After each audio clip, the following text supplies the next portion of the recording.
আলহামদুলিল্লাহ আল জামিয়া ইসলামিয়া বাইতুল করিম হালিশ শহর চট্টগ্রাম পিশাহুজুর নায়েব আমিরুল মুজাহিদিন সাথে সাক্ষাৎ করতেছেন আল জামিয়া ছাত্রগণ।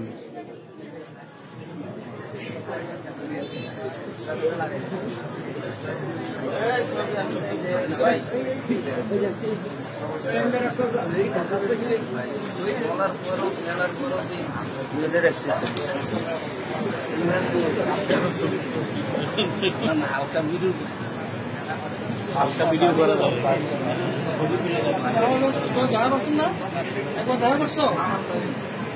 আল জামিয়া ইসলামিয়া বাইতুল করিম হালিশ শহর চট্টগ্রাম শায়েখের সাথে সাক্ষাৎ করতেছেন ছাত্রগণ। পরের ভাবনা